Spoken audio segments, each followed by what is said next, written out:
దేశవ్యాప్తంగా కేంద్ర ప్రభుత్వం స్వాతంత్రానికి ముందు నుంచి సాధించుకున్నటువంటి కార్మిక చట్టాలన్నింటినీ కూడా రద్దు చేయాలని నిర్ణయించుకున్నది. దానికి అనుగుణంగానే లేబర్ కోడ్స్ 2021లోనే తెచ్చింది.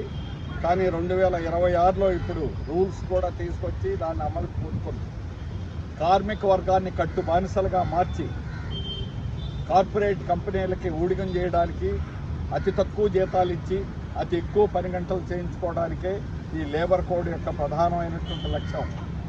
దీన్ని కార్మిక వర్గం ఎటువంటి పరిస్థితులు అంగీకరించదు, దీన్ని తిప్పికొడుతుంది. దేశవ్యాప్తంగా అన్ని కార్మిక సంఘాలు, రంగాలు, కార్మిక వర్గం అంతా కూడా కొట్లాడుతూ ఉంది. కార్మిక వర్గం అతి శక్తివంతమైనటువంటి వర్గం.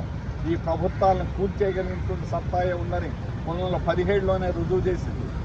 ఈరోజు బీజేపీ ప్రభుత్వం వారి ఇష్టం వచ్చినట్టుగా ఆటలు సాగించాలంటే అది ఎంతో కాలం సాగదు.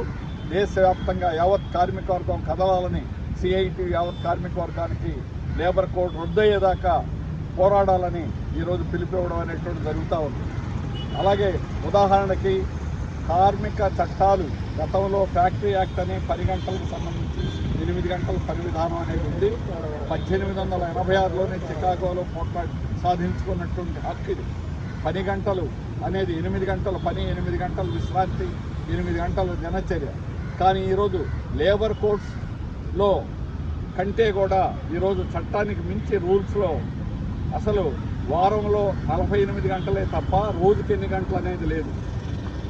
గతంలో చట్టంలో 12 గంటలు స్ప్రెడ్ ఓవర్తో కలిపి అని ఉంది, ఆ మాటే లేదు ఇందులో. అలాగే ఓవర్ టైం ఎంత చేయాలనేటివి 8 గంటలు చేయాలని ఉంది.